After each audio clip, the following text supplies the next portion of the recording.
On a beaucoup parlé des questions de liquidité sur les marchés. C'est un sujet qui est au cœur évidemment de l'action des banques centrales. L'impact que ça a pour l'épargnant, c'est de voir s'il peut espérer avoir aussi de la liquidité et ne pas être justement collé sur une de ces SICAV s'il veut la revendre, ou pouvoir en acheter, surtout la revendre dans un compte titre, un PEA ou une assurance vie. Bonjour Laurent. Bonjour David. Laurent Saillard, journaliste au magazine Le Revenu. Bon, on parle de ça parce qu'il y a une actualité, hein, évidemment. Il y a les fonds Oui. H2O, fonds Star, pendant des années, qui ont rapporté 20-30% par an. L'AMF nous a dit, il y a quelques jours de cela maintenant, c'était fin août, gel temporaire des valeurs liquidatives. Et là, on se dit, oh, si je veux sortir, je ne peux plus, là. Hein. Voilà, c'est-à-dire concrètement, ça veut dire que depuis le 28 août, les gens qui ont des parts de ces fonds ne peuvent plus les revendre et ne peuvent en tout cas pas en acheter non plus, et cela pendant 4 semaines.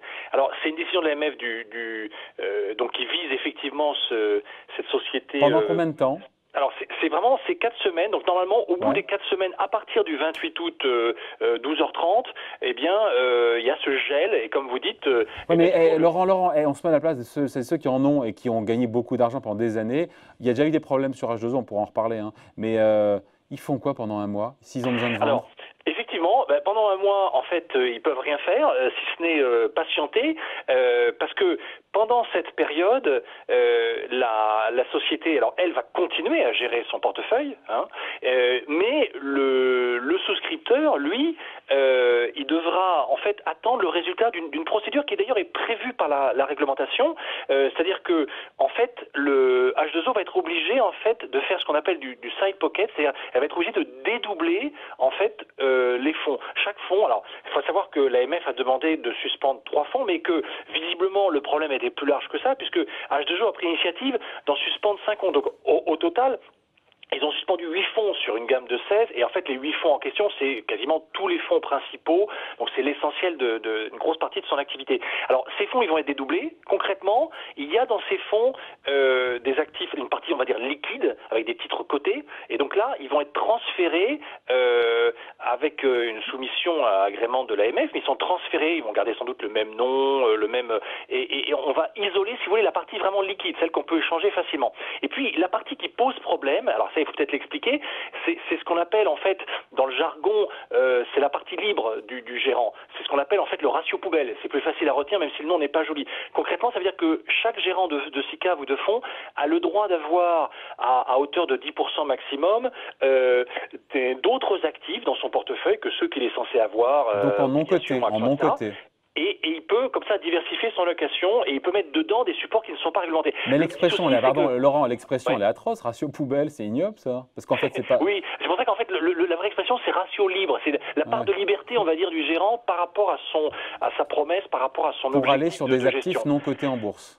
Mais voilà, et là, il peut mettre un peu ce qu'il veut, il peut mettre autre chose, on va dire, il va mettre autre chose. Et ça peut être notamment des titres non cotés. Et le problème qu'il y a eu avec H2O, c'est qu'en réalité, d'abord, ils ont dépassé les 10%, hein, ça c'est pas bien, ils sont allés quasiment, d'après ce qu'on peut savoir, au moins jusqu'à 15%, et ils ont mis dedans, en fait, des titres non cotés, c'est principalement des obligations, donc c'est la dette, des obligations d'un groupe d'entreprises qui appartient à un financier allemand, à la réputation controversée, on va dire, qui s'appelle Lars Windhorst, et il se trouve que la plupart de ces sociétés sont pas forcément dans la meilleure situation. Et donc, cette affaire avait déjà éclaté en fait l'été dernier. Ben oui, le problème, il n'est pas nouveau. Hein. Non, le problème n'est pas nouveau, et en tout cas, c'est cette partie peu liquide qui pose problème, et juste pour effectivement finir sur cette explication que vous me demandiez, concrètement, cette autre partie, donc ces actifs peu liquides ou difficiles à vendre ou pas liquides du tout, ils vont aller dans un autre fonds, donc en fait, chaque détenteur d'une part de fonds H2O va se retrouver avec une part dans 2 fonds différents, une liquide, où on pourra penser que dans 4 semaines, ça va reprendre son cours, et il pourra, s'il veut, la vendre, ou peut-être qu'entre-temps, les gérants, sur cette partie-là, auront fait des perfs et donc il la gardera parce qu'il considérera que c'est mieux. Et puis la partie non liquide où on peut être un peu plus inquiet parce que je ne vois pas pourquoi effectivement en 4 semaines ils arriveraient à sortir, à dénouer les opérations qu'ils n'ont pas réussi à dénouer depuis maintenant au moins 1 an et en fait en tout cas depuis plusieurs mois. Et c'est là où effectivement il faudra être un peu plus patient.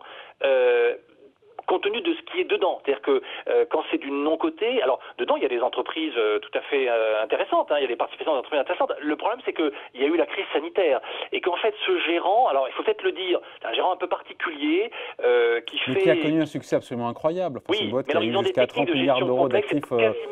c'est quasiment un hedge fund, hein, c'est quasiment des spécialistes de la gestion alternative. Hein. En fait, ils mettent en œuvre des paris macroéconomiques à travers des produits dérivés qui sont surtout obligataires. Mais surtout, ils recourent à l'effet de levier. Et en fait, c'est pour ça qu'il y a une grosse volatilité et qu'il y a surtout des perfs fabuleuses à certains moments, parce que quand ils font des paris très audacieux mais qui marchent, eh bien, effectivement, ils gagnent beaucoup d'argent. Et ce qui s'est Ce qui a passé, été le cas en pendant fait, des années, sauf que là, maintenant, ça fait voilà. plusieurs Mais en fait, trimestres. ce qui s'est passé, ils ont déjà eu un problème l'été dernier, mais en fait, surtout, ils ont très mal vécu la crise sanitaire. C'est-à-dire qu'en fait, avant la crise sanitaire, ils avaient fait des paris très audacieux et ils ont été pris totalement à revers. Et donc, ces fonds, indépendamment de l'histoire dont on parlait sur le ratio poubelle ou les actifs peu liquides, eh ben, ces fonds, ils ont eu de très lourdes chutes des valeurs liquidatives, puisque pendant la crise sanitaire, ils sont allés parfois jusqu'à des replis de 80% sur plusieurs des supports. Donc, ça veut dire qu'ils ont combiné, en fait, et c'est pour ça que l'AMF est intervenu. En fait, d'ailleurs, pas que l'AMF, il y a aussi son homologue britannique, hein, la FCA, ils sont intervenus parce que c'est une société qui est basée à Londres. En fait, si vous voulez, ils ont eu à la fois moins 80% sur certains fonds et d'autre part une poche peu liquide qui posait problème. Donc, c'est ce qui a justifié en fait l'intervention du régulateur. Bon. Et qu'est-ce qu'on dit à ceux qui ont des parts, justement, de Alors, ces ce fonds qu'on leur dit, H2O c'est qui ont été que, gagnants pendant des années, puis là, pour le coup. bah oui, de toute façon, alors si vous n'avez pas suivi les conseils du revenu, j'en profite quand même, parce que nous avions alerté depuis l'été 2019 en disant qu'il fallait prendre ces plus-values, et après au premier semestre, ils ont dit il faut vraiment sortir, on les a sortis officiellement de section, on dit non, vous vendez les parts, vous sortez en fait de ces fonds. Ceux qui ne l'ont pas fait ou qui n'ont pas écouté nos conseils, bah là, ils sont obligés d'attendre, il n'y a pas de solution de toute façon, ils seront obligés d'attendre pendant cette période intermédiaire.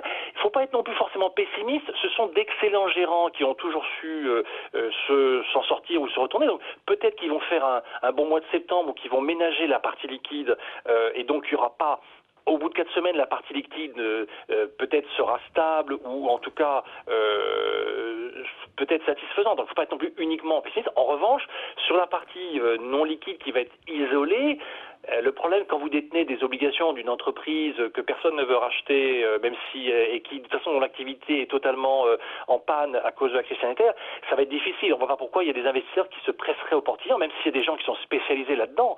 Mais pourquoi? Et bon, là le risque, c'est le risque de faillite de cette entreprise, donc des obligations qui valent zéro, donc un portefeuille ramené à zéro. Là, il y a un petit risque, mais c'est sur 15%. Donc en tout cas, il faut être patienté avec un petit peu d'inquiétude sur la partie non liquide et puis peut-être un peu plus de sérénité sur la partie où il y a des titres cotés, même si ce sont des produits dérivés, qui continuent à vivre leur vie. On parle d'H2O parce que c'est la décision de l'AMF de suspendre, encore une fois, et de la société de gestion de suspendre les verts liquidatifs pendant un mois. Mais au-delà de ça, est-ce qu'il y a un sujet où c'est cantonné, j'ai envie de dire, à H2O sur se dire, voilà, est-ce qu'on peut se retrouver collé sur un de ces fonds de ces cas, ou est-ce que c'est rare? Ça peut arriver, mais il faut bien comprendre qu'en général, c'est souvent une mesure de sauvegarde, justement pour protéger l'épargnant.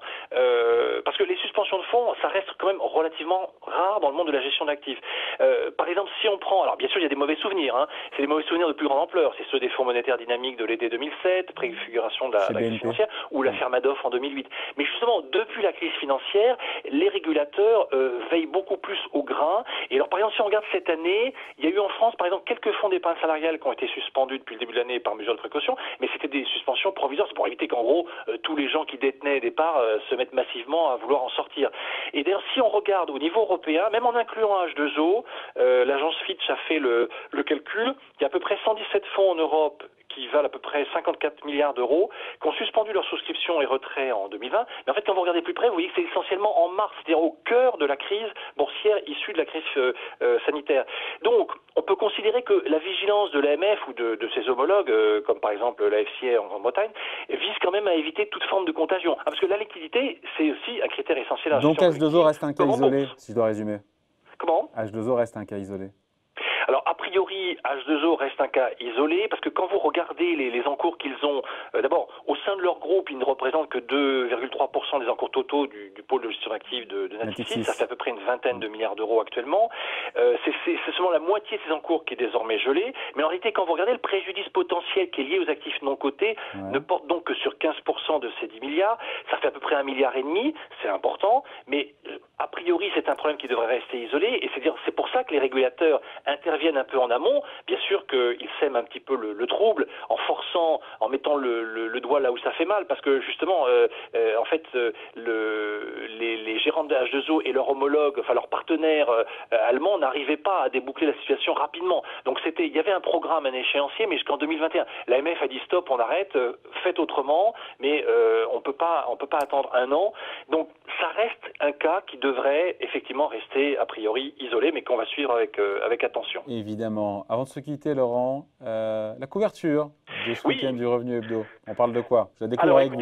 On parle, outre ce sujet qui est quand même un petit peu l'affaire effectivement de la semaine, on revient bien entendu sur l'offre de Veolia sur on l'a évoqué ici. Aussi, parce que là c'est effectivement une histoire boursière intéressante. Oui. Et alors bien sûr, on fait un gros dossier aussi sur un autre secteur qui est dans le collimateur, c'est tout le secteur de l'aéronautique où il y a des fleurons, des fleurons français et européens, des belles valeurs, mais qui sont soumises à l'arrêt, au très fort ralentissement du trafic aérien.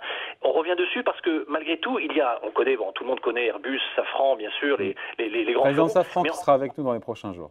Voilà, mais il y a aussi toutes sortes de valeurs autour qui sont notamment des valeurs françaises, qui sont spécialisées dans le secteur et qui travaillent beaucoup pour l'aéronautique. À découvrir ce week-end dans le Revenu Hebdo. Merci beaucoup Laurent, bon week-end. Merci David. Salut.